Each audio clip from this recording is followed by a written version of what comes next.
going on out there, friends? And thanks again so much for joining us here on Expanded Perspectives. It's me. It's your boy. It's Uncle Ham. It's Cam Hell. And joining me, as always, is the lemon starburst in my package, Mr. Calfils. How's it going, everybody? Yes, I'm here at Skeleton Studios. Arrived a little late. I've been running behind all day. It's one of those days. Mary called me a few minutes ago and was like, "Are you coming today? You guys are supposed to record." I'm like, "Yeah, I'm on my way. On my way. Sorry." You know, it's just one of those days where you're like constantly trying to catch up. But I'm here. I'm excited. I saw that Alien 1 was on in the lobby. Mm-hmm. Very cool. That's one of my all-time favorite movies. No joke. Like, it's like Coming to America. When it comes on, no matter what part, I watch the rest of it. I love it. Yeah. I love the 1 and 2. 1 and 2 are amazing. I don't mind. It's not like I dislike the others, but just 1 and 2 are my favorite. I'm with you. The other ones aren't the best, but like it kind of got too much with me. I really enjoyed Prometheus and stuff like that. Yeah. And the way it tied Covenant. in. And Covenant. Yeah, that was really cool. I need to find some STL files on xenomorphs. For Luke's bookcase, as well as the Predator ones. I bet they've talked about it, and I just forgot to look because I'm a dummy. You know how that goes?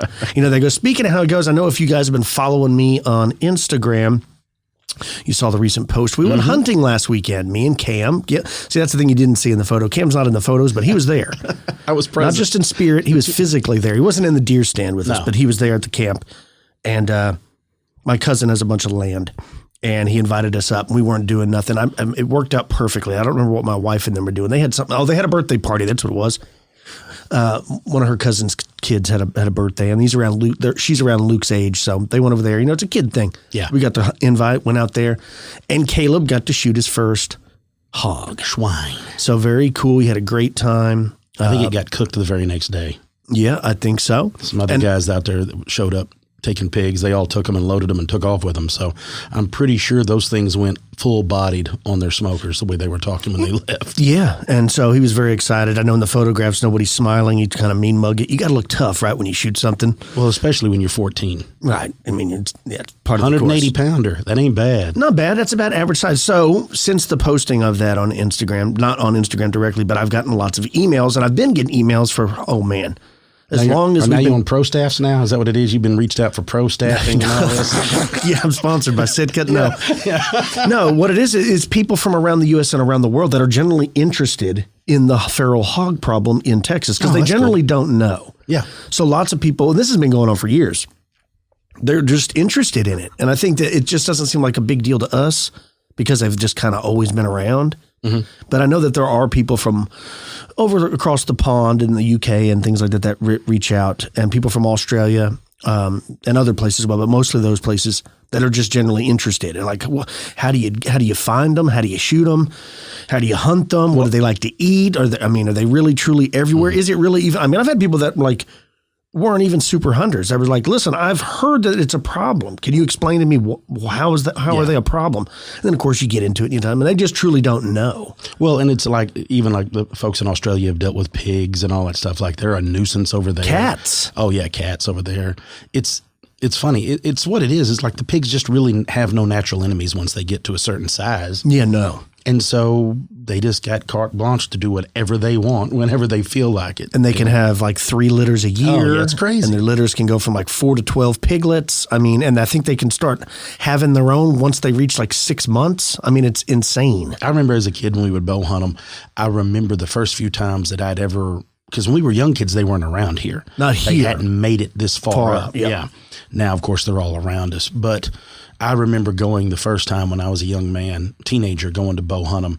And the very first time one came in, and you're just like, what? And I always think about that. I know this is a weird way to get to it, but I always think about that feeling of if someone spotted something in the woods they can't explain. Right. Because the very first time you see something, like the very first time when I was hunting and when I went elk hunting and I had an elk within range, I remember like, it shook me, right? Same thing when we went pronghorn hunting. Like it's one of those deals that first time you get that interaction, it's overwhelming and you're not used to seeing it. And I think it's the same thing could be said for cryptids or anything crazy along those lines. So it's always one of those deals that, yeah, but it was a good time. He made a great shot on it. Everything was good. And I think we got him hooked. So I'm sure we're going to take him some more. He's super pumped. He's already been asking about the next time. And I'm like, okay, like they're here all the time. We got the summer is just about to kick off. So we got more time. But speaking of kicking off, let's kick off some stories. Check this one out. It says, hey guys, I love the podcast. I've been listening for a while and I've been meaning to write in. Thanks so much. For some reason, I've had quite a plethora of paranormal experiences throughout my life. I don't know why, but I tend to attract the bizarre, which is something that used to terrify and practically torture me as a kid. Now I see it as a curious sort of entertainment and an awe-inspiring validation that there's a lot we don't understand in this world. I'm writing because you guys asked for glowing orb stories. There have been a few times where I've seen orbs very suddenly and quickly, but two particular occasions stand out to me and feel worth telling. After typing them both out, I realized they're too long, so I'm just including one in this email. This experience happened in 2013, when I was in my 20s. I was backpacking through Southeast Asia and had settled in Bangkok for almost a month before I got the itchy feet again, wanting to visit somewhere new. Unsure of where to go next, I decided to look up any approaching festivals that might be worth visiting. That is how I found out about the Naga Fireball Festival along the Mekong River. Now, according to the beliefs in Thailand, Naga is a giant divine freshwater snake and the very essence of heaven and earth, which has a great significance in the Thai Buddhist culture. Locals believe that the Naga living in the Mekong River spits fireballs into the air on the full moon night of the 11th lunar month at the end of Buddhist Lent. Now, naturally, this legend intrigued me.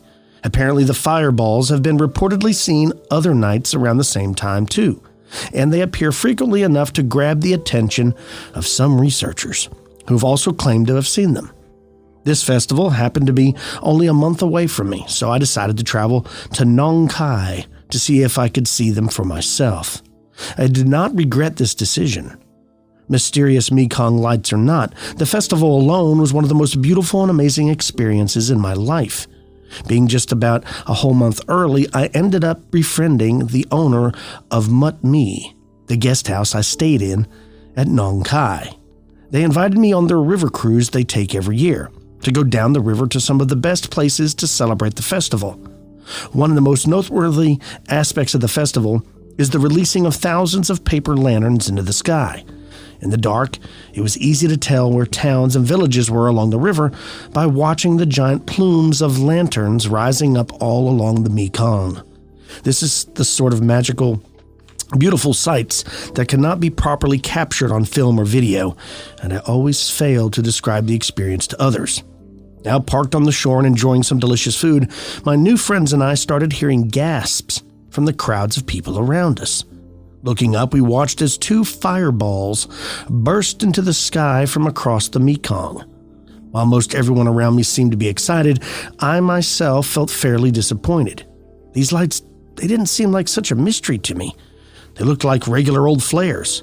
What's more, they seemed to clearly be coming from the shore across the river in Laos. A little disappointed but enjoying the festivities anyways, we settled down and watched as more flares burst into the sky from across us.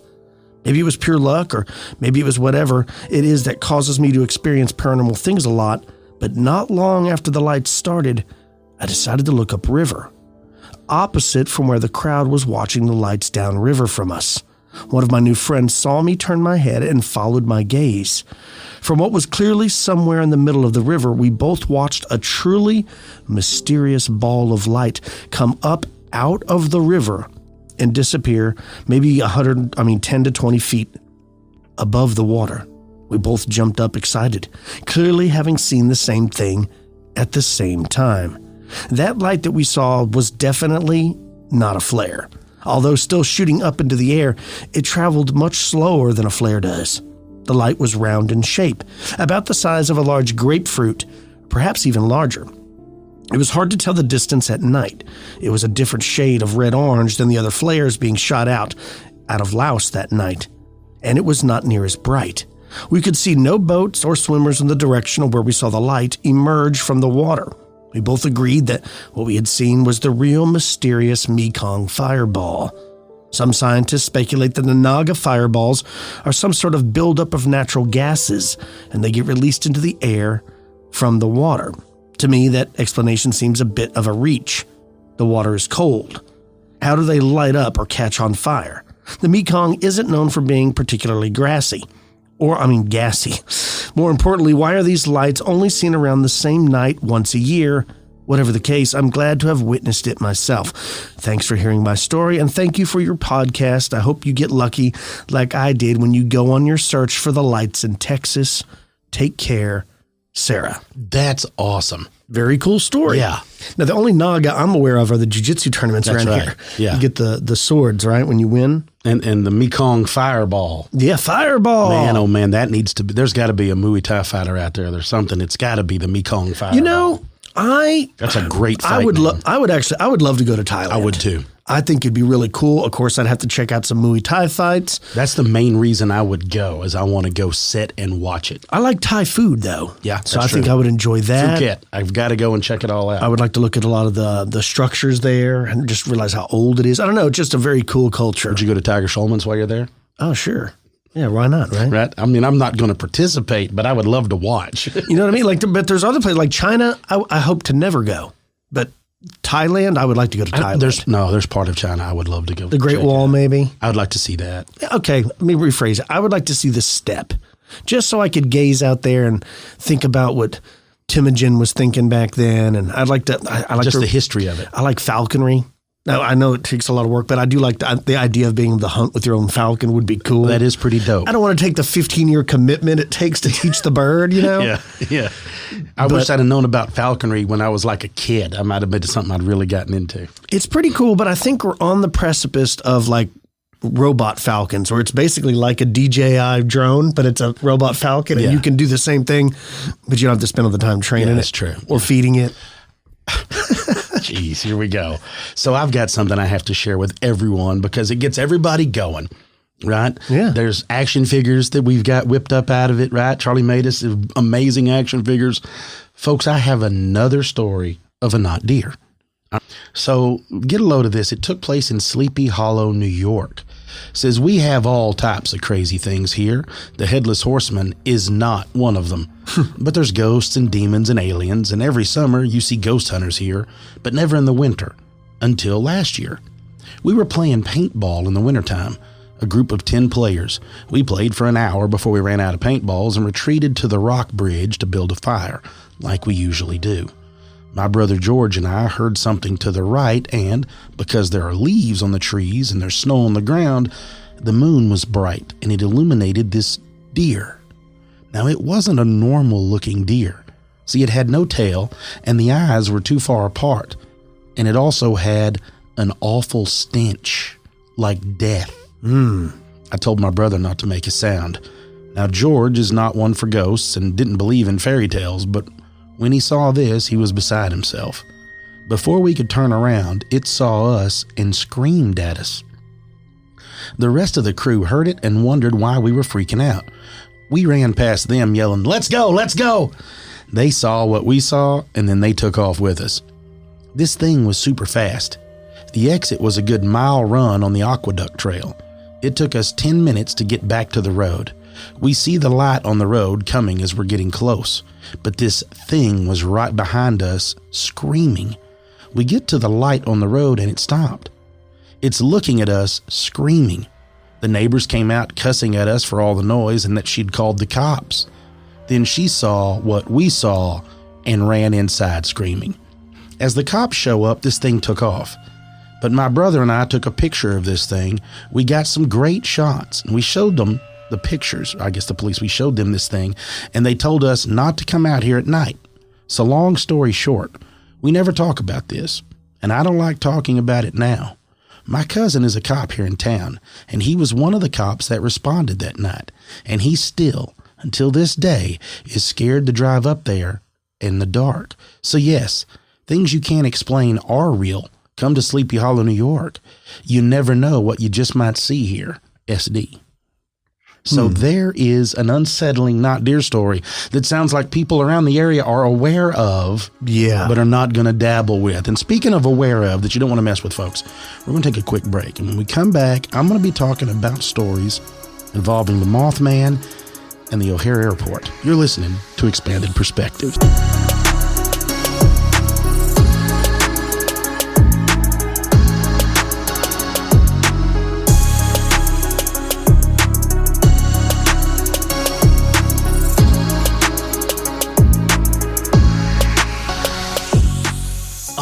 Y'all, here we go. As I alluded to before jumping into this, I want to discuss some of the Mothman encounters or sightings or things that have happened, but not just up in the Chicago area, more specifically at or around the O'Hare Airport. I find it odd. I find it odd that there's so many of these flying humanoids and things spotted and dealt with, and UFOs and whatnot around the airport and dealing with airport employees, that there's not just it's not just one, right? You can understand, but there's multiples that have spoken about this and have submitted stories and encounters that they have had. Now, if you've been with us for any amount of time, you know that we've discussed this. We've had Lon on from Phantoms and Monsters, and we're going to get him on again to discuss this very thing.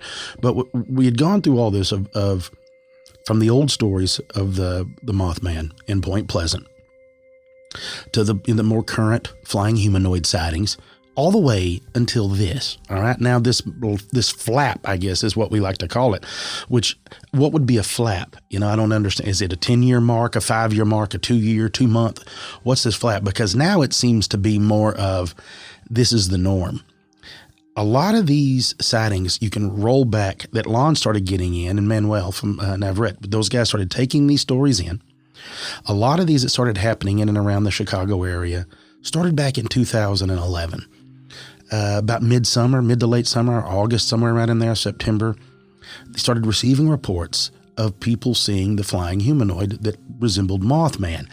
And some of you will recall my niece at one point was a flight attendant. She lived in Chicago, and I had asked her about that stuff all the time. And she had never, just the way it is talking, but I believe she had heard some of it. And I've even talked to her recently about some of it. And I'm going to have to get her to ask some of her friends that still live there if there's any talk of anything going on. So this has been something that we've kind of, looked into and kept up with, but not to the extent like I'm constantly keeping up with it. There's so much going on, and it's, I hate to say it, it's almost become commonplace. Like, you expect there to be sightings that come from up there, yet we don't have any answers, right? We have pictures, we have videos, there's things that they show. Now, granted, I have seen the videos where it looks like someone is taking, I guess it's foam or balsa wood, something extremely light, mounted it, made a drone to where it looks like a life-size man in a cape flying and flew it, and it looks awesome. And so I know that this could explain some of these sightings. Maybe if it was things flying over, maybe it's someone doing this. But you would think if that was the deal, you would think that they would have come forward by now. You would think someone would have seen them flying it. All the things that people do, all the silly stuff that people do now, and it's the way it's caught and recorded. You would believe that if this was a thing, that after almost 10 years, 11 years of these things happening, that we would have gotten to the bottom of it if that explained every sighting. But it doesn't. It doesn't explain every sighting because there are some strange interactions. I'm going to take you back to one of the first stories that caught my attention. This happened all the way back in 2011, September 30th. It says, in the area around Miller Park in the University Park neighborhood in Chicago, Illinois, approximately 1 block from the main campus of the University of Illinois at Chicago. Things began like any normal Friday night. I and a couple of friends were going out to have a few drinks at a local bar. As I got to my apartment, I jumped in the shower to start getting ready while my roommate went to her room to get ready.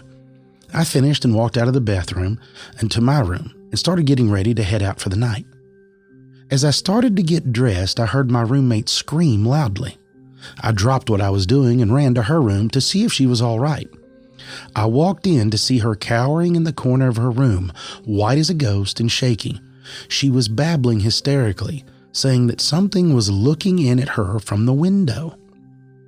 Well, I looked toward the window and didn't see anything but the light coming from the other apartments across the courtyard. I asked what she had seen and tried to tell her that she might have been mistaken. We live on the 3rd floor of a 5-story apartment building, and there's nothing outside of the window but a 30-foot drop straight down to the courtyard below. My roommate was hysterical and scared out of her mind. I took her to the living room and we sat her on the couch. I then went to my room to put on a robe or a nightshirt, since I was just in my underwear. My roommate didn't want to be left alone and actually followed me to my room, waited there as I put on my robe, and joined her in the living room. After about 20 minutes of calming her down, she finally told me what she had seen in her window. She stated that she was getting dressed, and when she turned to face the mirror on her dresser, she saw a pair of orange eyes staring at her from the window. She turned around to see 2 brightly lit orange eyes staring out at her. These eyes were attached to a creature that was staring back at her through the window. My friend lost it and started screaming hysterically and backed herself into the corner. She said that she was filled with this overwhelming feeling of complete and total terror. She felt like the creature was looking at her as though she were prey. She said she felt like a rabbit that was about to be pounced upon by an eagle. I tried to rationalize with her what she had seen, telling her it could have just been an optical illusion, or maybe it was the jitters from a week of hard studying. She dismissed everything, saying that she had seen what she had seen. And as I sat there comforting her, my cell phone rang from my room. I got up, ran to my room, and snatched it from my dresser top and answered it. It was my boyfriend and one of his buddies, and they were talking about a mile a minute. It sounded like they were out of breath. As I tried to get him to slow down, I walked past my roommate's open door, and to my absolute horror, I saw a pair of glowing red eyes. They were looking through the window right at me. They stared at me for about 3 or 4 seconds before whatever it was, just abruptly left. Like my friend, I totally lost it. I screamed at the top of my lungs and sprinted to the living room. My boyfriend was now screaming into the phone, "What's wrong? What's wrong?" With 2 minutes, he and his best friend were pounding on the door to our apartment, followed shortly thereafter by one of our neighbors who had heard us screaming. And once we assured the neighbors that we were fine and that they did not have to call the CPD for us, we shut the door, and I immediately lost it when my boyfriend held me. We told him what my roommate had seen in the window and what that was, and whatever it was had come back. That's when I guess I had seen it. He then began to tell us that he and his buddy were on their way to our apartment to pick us up when they had seen what they described as a large bat with large glowing eyes, and that it was perched on top of a basketball hoop in the neighborhood park. They stated that it saw them and had took off into the air with an audible whoosh. He states that there was about 6 people in the park and that all of them had seen it when it had taken off. He said that there was no way anyone could have missed it. It was about 6 to 7 feet tall, dark gray to black, and those eyes glowed with the intensity of 2 glowing embers. He said that they saw it easily when it took off and headed away from the park due to both the lights of the city as well as the nearly full moon that night. They lost sight of the creature after about 5 seconds, and that's when he picked up the phone and called me. He says that when they heard me start screaming, they sprinted the block and a half to the apartment. And needless to say, none of us went out that night, and my boyfriend and his buddies stayed with us through the weekend. My roommate refused to go back to her room till it was well after daylight. She closed and locked the window and drew the blind shut. She says that it's the only way that she felt safe and secure enough to be in there after dark. I'm still weary about coming home or going out after dark, even though I know I have to do it for both school and work. I hope that whatever it was sufficiently scared off by 2 insanely screaming college students, and that I hope that I never see it again. I don't think that neither I nor my roommate will ever be the same after this. There is one interesting fact. My boyfriend told me when I saw him on Tuesday that a few students around the campus had been talking about a large bat that some people had seen on Friday night. A lot of the people who spoke about it were spooked by it. I never figured that anything like this would or could be seen in a city as large as Chicago, or on the campus as busy and bustling as UIC. It totally makes me wonder what it truly was, and if it meant us any harm. So folks, that's one of the very first ones we covered. And it's one of the very first stories that kind of got the ball rolling on these humanoid, Mothman, glowing-eyed moth creature sightings all up through Chicago. But like I said, I want to zone in on the airport. What is attracting it to the airport? Now, we've all seen all of the stories of, well, if you haven't, you can go on YouTube, but it used to be a real big deal when I was a young man. They were talking about planes were being downed by birds, right? And they had the cannon that shot the chicken or whatever it was, the frozen chicken or however it was. They would shoot into windshields over here and building the airplanes in Fort Worth, and all of these things were going on. So it was an ongoing deal, and it had even been used in movies and whatnot. So you know that birds or anything flying has always got eyes on it when it's around an airport, right? That's their airport. They've got all of these radars up and all of these things. So you could only imagine also that if something of this size, 6 to 7 foot, that's going to draw attention. If it's got a larger wingspan, you'd have to say, what are we going to guess? Over double its size, right? So we're going to say close to 20 foot on the wings, maybe? Like, I don't know. I'm just guessing, right? I'm not a Mothmanologist. Is that a thing? It is now. So I have no idea, but why would they be moving? And of course, unless they're taking vacation, why would they be flying? Why would there be so much activity around the airport? So sort of these airport personnel reports started coming out that I'm going to share with you. The first one reads, "My name is Redacted, and I am 34 years old, and I live in Elk Grove Village, Illinois. I work at O'Hare International Airport for Redacted, where I'm a member of the ground crew. I have worked for Redacted," well, that's popular, right? "for the last 8 years, and I've seen a lot of strange things in my time there. I've also heard from others of these strange things that are seen and heard at O'Hare at all hours of the day and night. Anyone who has worked in and around the cargo facility for more than a few months has seen the strange lights in the sky, or have seen anything from ghosts to strange creatures of all manners at least once. The entire airport itself is spooky, with many strange tunnels that are sealed off and forbidden to even go near to strange military vehicles that come and go at all hours of the day and night. There's even an old graveyard on the airport ground. I have seen my fair share of things. I've seen a lot of UFOs in the air above the airport, strange creatures that seem to hang around the airport, including the one they call the Mothman. These sightings mostly occur toward the evening and at night. I work second shift, so I get out later in the evening and have seen many of these strange lights after 10 or 11 p.m. There's one object dubbed the Diamond Craft. It's a large diamond-shaped light that frequently appears in the sky around the perimeter of the airport on some evenings. It's pretty well known to many of the grounds crew that work throughout the airport and can sometimes be seen 2 or 3 nights in a row. It frequently appears in the same general area, hangs around for about 5 or 10 minutes before disappearing. Well, one night, about the 4th of July of 2020, I was outside overseeing the unloading of a plane when myself and a group of 4 people all saw what looked like a large person with wings fly over us. It was about 20 foot above us and flew right over with very little sound. It looked basically as I said. A large man about 6 feet tall with a very large pair of bat-like wings. It was solid black, so much so that it stood out against the sky and lights of the airport.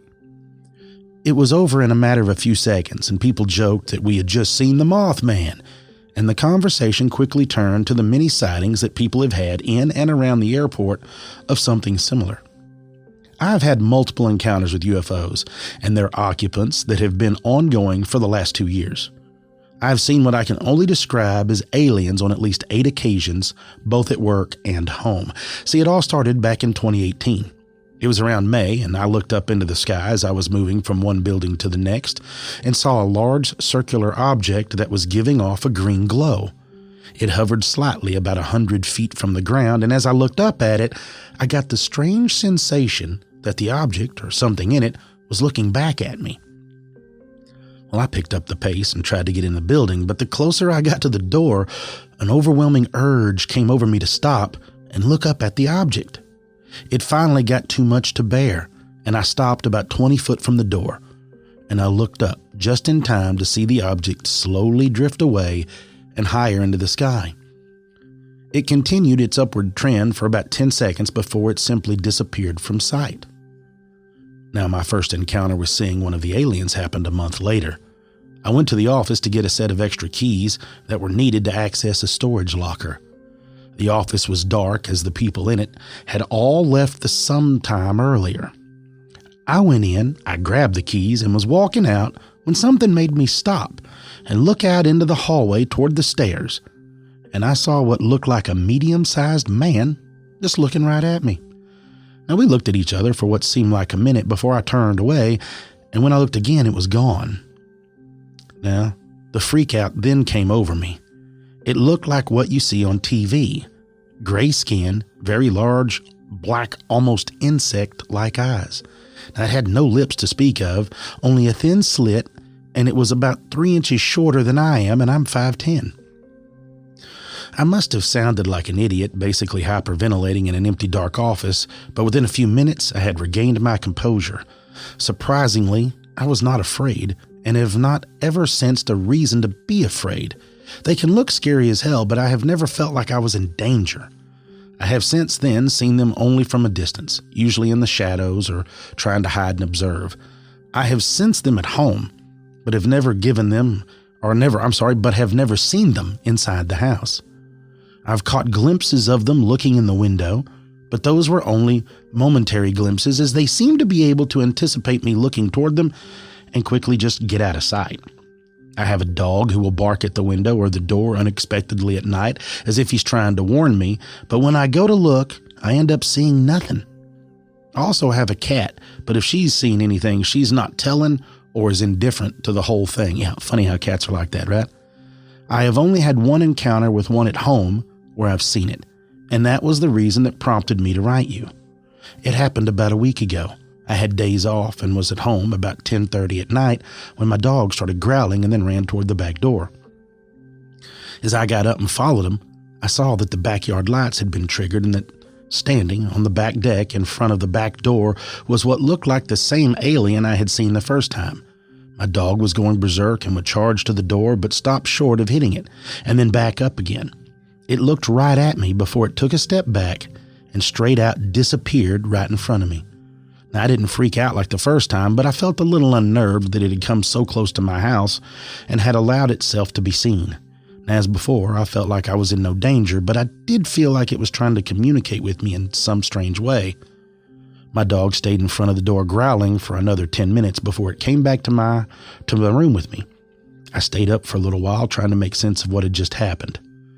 That's when I got online and started looking up information about what had just occurred that led to this website and the reports of the sightings at O'Hare Airport. So that's how it started. And this is what I want to talk about, you folks. So this person has had these encounters not only at work, but also at home. This person also talks about seeing military vehicles, strange aircraft. So of course, I know this is how it's going to sound. I'm just throwing it out there, right? I'm playing devil's advocate. Let's just think about it this way. If you needed to control the narrative and you needed to control some place that something that flies could land, right? Away from prying eyes, and maybe it can go invisible. Maybe it can cloak itself. And then it can land, whatever it is, safely before anything's going to be finding it, whatever it is. You would either choose military bases or you could hide in plain sight. Maybe they're talking about the military. Maybe the military's, working together with this whole airport thing, the shenanigans. Maybe that's what's going on. I don't know, but I find it very, very interesting that it almost seems to be common knowledge. If you start seeing these people talking about it, it seems to be common knowledge that people are like, oh yeah, we've seen this thing 2 or 3 nights in a row, this diamond craft. People have seen the Mothman enough that they laugh about it. If you're working anywhere, this is a quick PSA, y'all. If you're working anywhere and seeing and hanging out around the Mothman becomes just commonplace, you might want to find another place to work. That sounds crazy, right? Or at least holler at me, right? Holler at your boy. I'd like to come meet the Mothman if y'all are going to be that close, right? But other than that, don't hang out there because I don't know that something good's going to happen from this. So I've got another one that took place by an air traffic controller. It says, I have worked at O'Hare International Airport for the last 7 years as a member of the air traffic control team, and in my time have overseen the flight operations in and out of the airport hundreds of times. Now, in my time, I have seen many strange things around the airport, but none have been as spectacular as the sighting I had back in July of 2020. I was working the late evening at the Tracon and had just walked away for one of our mandatory breaks. These breaks help us rejuvenate and also help us break up the monotony of what can be an otherwise tedious routine and also help prevent us from falling asleep. Now, during these breaks, I usually go out for a walk to help clear my head and a change of scenery. I was walking toward one of the terminal buildings when I noticed some movement out of the corner of my eye, and for some unknown reason, I stopped and turned in the direction of the movement and noticed a large black shape coming to rest on the ground near a light pole. Now, this thing was at least 6 to 7 feet tall and jet black. It looked like a very big bat, but was also very human-like in appearance. I noticed that it sported a very large and impressive set of black, membranous wings that also looked like the wings of a bat. They were open to their full length and must have been at least 12 foot from tip to tip. Boy, I overshot that estimation, didn't I, y'all? Woo.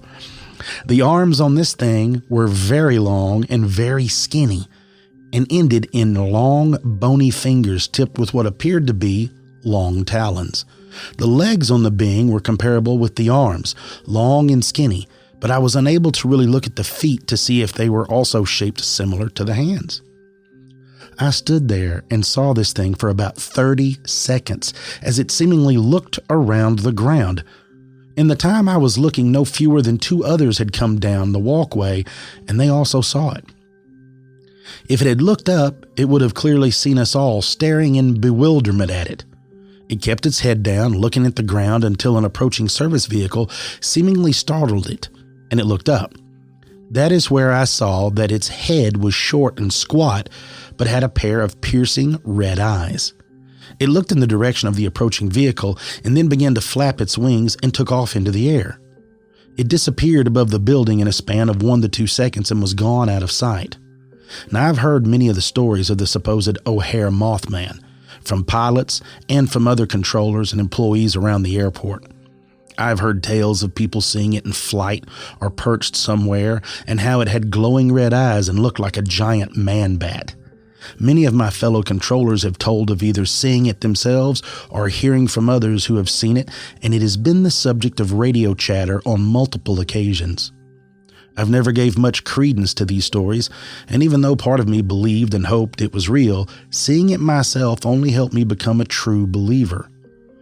I personally know of 3 other controllers who have had sightings of this thing, and just as many pilots who have either reported sightings in and around the airport.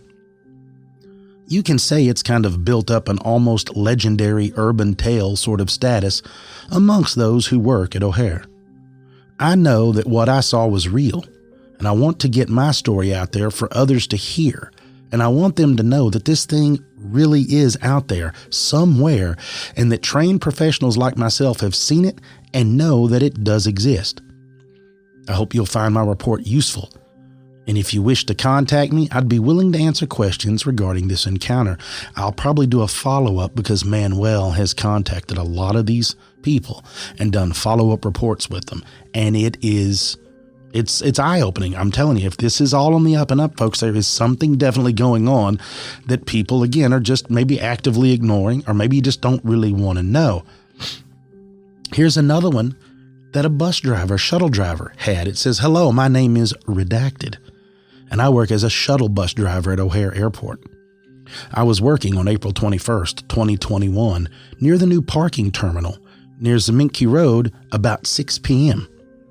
I was staged and had wandered away from my bus to take a smoke break when I saw a large owl fly over the top of the building and disappeared behind the parking garage. Here we go with the cigarette smoking again, y'all. It must have been at least 30, 40 foot off the ground when I saw it fly over. It made no sound and looked like a giant black thing with very large wings. I saw it for all of 2 to 3 seconds as it flew overhead and over the building and out of sight. I didn't see it again, and I saw nothing else when I drove around the other side after starting my route again. I know of the stories of the Mothman that is seen around O'Hare, and that is why when I saw your reports that I decided to write you and tell you about that. So again, not really sure, but knows that it looked like a large black thing with large black wings and could tell that's probably what it was. 2 or 3 seconds. If you have a horse run by you in 2 or 3 seconds, you going to be able to tell me it's a horse? You know, you could tell me the shape, right? You had something fly by. Yeah, you could probably tell me different sizes. It looked this size, looked that size. And I know we always talk about the fact that it's hard to judge size in the sky because of scale. And it truly is. But sometimes you just know, right? Like you just know, like that's big. It's almost like a sixth sense. Like it's what kept you to stay alive all these years, and through your DNA is like when you just sense danger. Maybe that is like another thing. You just know how big it is. You can just tell. That's the unnerving feeling, like I feel threatened.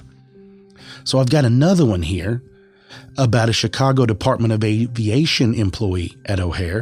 It says, "Good afternoon. I wanted to relate a possible sighting of the Chicago Mothman that I had on April 15th, 2021 at approximately 9 p.m. at Chicago O'Hare. I initially was not going to report this and had kept it to myself for fear of someone thinking I had lost my mind and was seeing things, which is a very, very valid thing. I mean, this isn't something you want to just let go, right? Like this is definitely one of those safe space things before you start just talking about this. That changed when I read the sighting that was posted on Facebook about the gentleman who had the Mothman sighting not even 2 blocks from where I work. The sighting prompted me to look up the sites and eventually find this place to send these stories. I work for the Chicago Department of Aviation at the office located on the airport grounds. I've worked there for about 9 years and have had previously worked at the airport in another capacity for 5 years prior. I know the airport like I know the palm of my hand, and I've heard the stories that people tell about all the strange going on that happen with surprising frequency. My sighting happened after I stayed late to catch up on work and had left about 9 p.m. As I walked out of the building into the parking lot, I heard what I could only describe as wings fluttering, kind of like you hear when a bird is going to take off or land. I dismissed it as just geese, as the airport was literally hundreds of them that hang out around doing whatever geese seem to do. Poop on things is what I think geese do most of. It's what they're the best at, it seems. What followed was a loud screech, nothing like a goose's honk, but a very, very loud, ear-splitting screech, like what you hear when a train's applying its brakes, but it was different as it went from a higher octave to a lower octave and then higher again. I know it was not the train, as the tracks are on the other side of the airport, about 3 to 4 miles away. I continued walking toward my car when I heard the screech again. It sounded like it was coming from behind me. I turned and looked toward the trees over by the road and saw what looked like 2 red eyes looking right at me. I stopped there looking at those eyes for what seemed an eternity. I couldn't move, and it felt like the air was being sucked out of my lungs, almost like I was having an asthma attack. I saw this thing emerge from around the trees. It was illuminated from behind by the warehouses that were across the road, and it must have been 7 or 8 foot tall and was solid black. About this time, a large truck was coming down the road, and it shot into the air and was gone in a matter of a second. I stood there for a few seconds, still too afraid to move, when I finally came to my senses and practically sprinted for my car. Could not get into my car fast enough, and as I closed the door, I heard that screech again. I turned on my car and left as quickly as I could. I'm not one for over-exaggerations, but I felt almost as if I was being stalked. I felt sick to my stomach for 2 or 3 days after that encounter, and it took just as long for the feelings of paranoia to finally go away. It was the feeling of utter and complete hopelessness that disturbed me the most, and it helped contribute to my hesitancy of telling someone. I didn't even tell my boyfriend any of this until after I decided to send this to you. Well, there it is again, y'all. That it's there. It's for some reason interacting. I don't understand it. I don't understand this hotspot. I don't understand the different people, right? They keep seeing this thing. They keep going across this. All of these things happening. But this person feels the dread, feels the unsettling. Listen to this one, y'all. I got you another one that took place. It says here, I was working as a security guard for a local security company and was working at a construction area near O'Hare International Airport. I was just relaxing in my truck listening to a podcast. Sure hope it was Expanded Perspective, sir. It was about 1 a.m. local time, and it had been the usual quiet shift. My shifts there are usually pretty quiet, only the occasional homeless person wandering onto the site or teenagers looking for a place dark to park out of the way. I was sitting there with the window open when I saw movement out of the corner of my eye that caught my attention. So I get out of the truck and went to walk around to see if anyone might have wandered onto the site. The construction site I was on was used to make asphalt, and there's a large grinder to crush rock down, and that's where I was walking towards when I again saw movement near the area where the dump trucks are loaded. I saw a very large, dark figure standing there. It was dark black, but had a pair of large, red glowing eyes. It stood at least 7 to 8 foot tall and just remained there silently with a large pair of outstretched wings that it slowly flapped open and then shut. So I called out to it and then shone my light toward it. And when the entire area was lit up in a bright whitish blue light, well, the light was so bright that I could see the equipment and the lot as clear as the middle of the day. When I looked again, the figure was gone, and a really large boomerang-shaped craft, if you will, was moving away from the site. The edges of the ship had white lights on it, and it was only about 60 foot up into the air. It got higher as it moved away and then shot up into the sky and was gone in a fraction of a second. Now, I won't lie. I almost crapped my pants when I saw this, and then I ran back to the truck where I rolled up the windows and locked the doors. I was scared, very, very scared, but I stayed on post with the truck turned on and the headlights on until 5 a.m. when I left. I served 2 tours in Afghanistan while in the U.S. Army and have been in combat before, and yet I was shaken to my very core after this incident. I only calmed down when I saw the sky getting lighter as the dawn approached. But I'm sure that if it had wanted to hurt me, it would have done it, and there's nothing much that I would have been able to do about it. That's what I saw. I am 150% certain that what I saw was real and not a hallucination. I do not drink, and I have never touched a single drug in my entire life. I am not a religious person, and I don't believe in things like demons. But whatever this was, it was not human, and it did not belong here.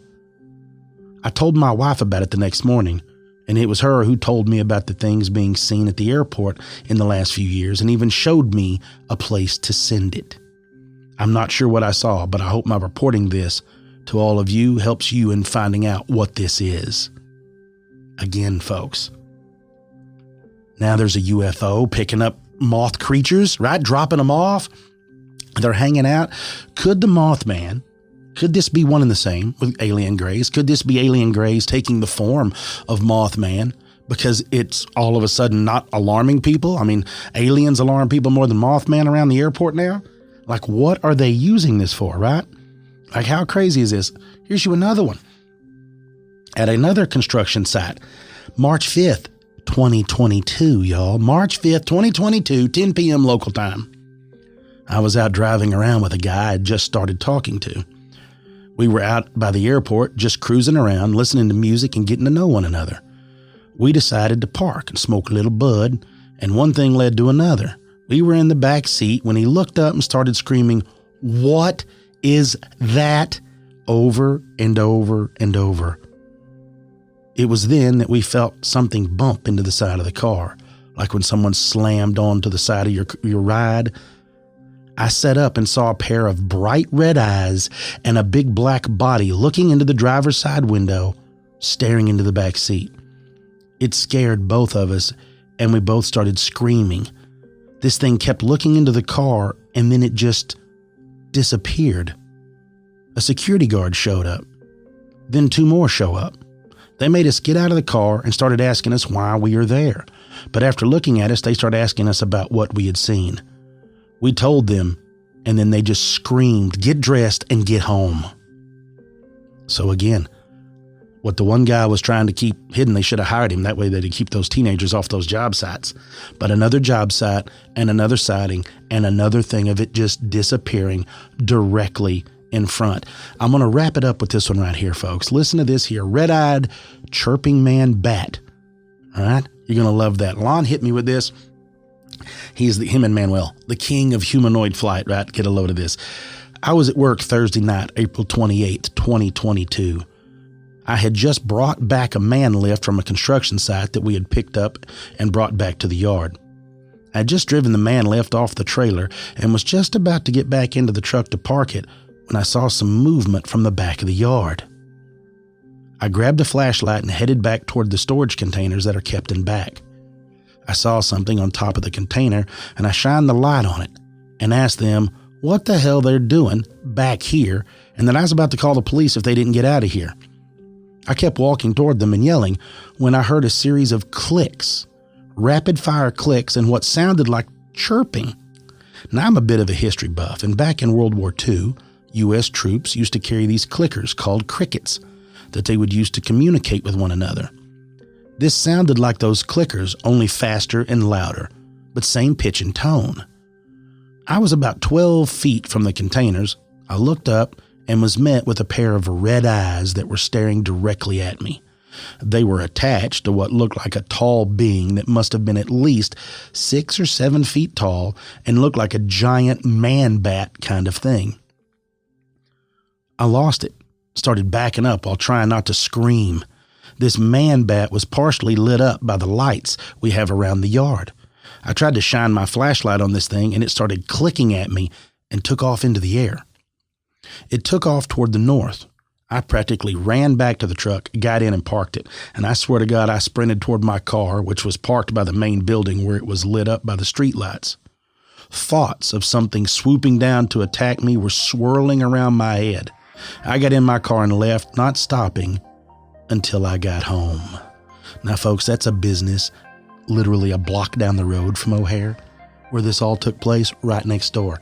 These hot spots with these crazy sightings of Mothman have been going on steady up in these areas since 2011. There's definitely something going on. I hope you enjoyed those stories. Let's take a quick break. We're going to wrap it up. We'll get back here. We'll pry Big Fizzy's head open. We'll see what he thinks about the Mothman. You're listening to Expanded Perspectives.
We are back. Yes.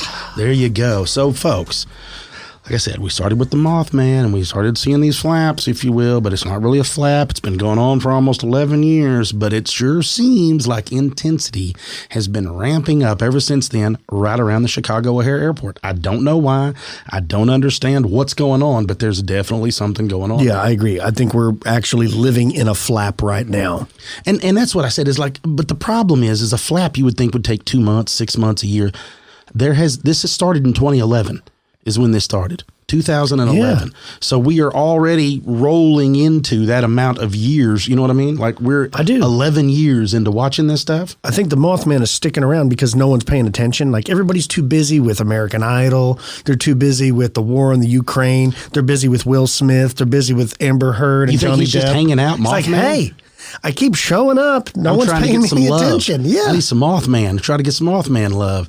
But why would it be, in all seriousness, why would it be in one area? I don't know. Like, that's what's so strange. In an area that there's plenty of people, there's plenty of eyes, there's plenty of technology to catch it, and it's right there. Unless, like I brought up, unless there's something actively helping it hide or exist in that area. So I'm just going to leave it there, folks. I hope you enjoyed it as much as I did. Right. I don't have any answers for you.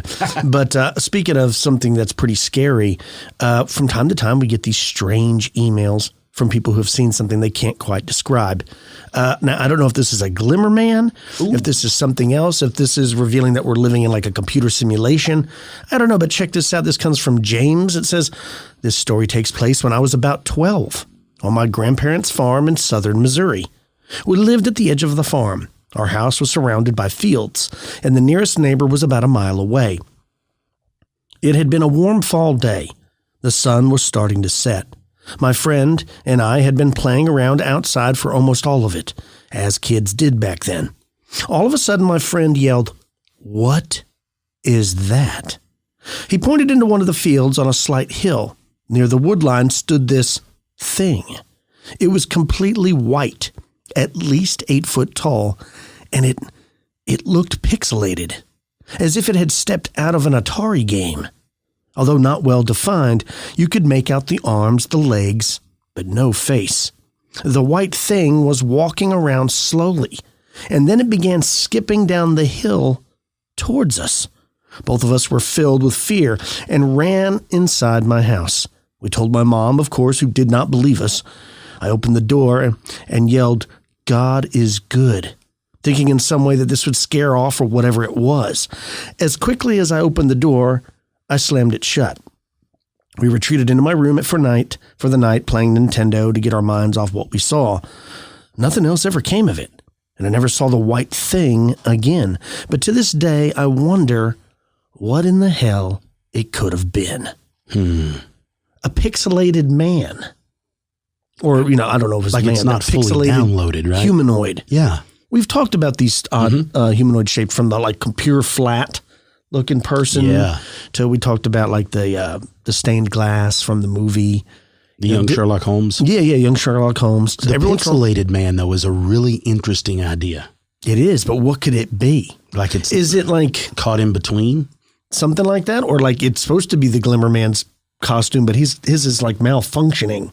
Or he got the cheap version, right? Right. His flesh jacket, download, messed up. Right. I don't know. There's so many different strange things now that people are seeing that are they paying more attention to it? I don't know. But this is something just happening more often? Yeah. And this happened years ago, of course. But is it a time traveler? Can you pay money in the future to come back and walk around? Because I know we've talked about that. I would love to go to like ancient Egypt. Mm-hmm. But you would have to be invisible. You'd have to be invisible, right. But like somehow this suit's malfunctioning. Yeah. He's not truly invisible. Yeah, the whole thing's not quite working right. Man, I don't know. That's very interesting. Thanks for sending that in. Yeah, very, very, very cool. If you have any stories of your own, please share them with the show. expandedperspectives@yahoo.com. You can also call the show 888-393-BRUD. That's 888-393-2783. And let's not forget about our sponsor, Lumi Labs Microdose Gummies, available nationwide. What's the code? Microdose.com. Make sure you use the code EXPANDED to get free shipping and 30% off your first order. Excellent. Excellent. You're going to really like it, folks. That's about all the time we have for this episode. Till next time, Be safe. I'm Kyle. He's Cam. Peace, y'all.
In life, we're all bound for different things. Bound for fun, bound for action, bound for the unexpected.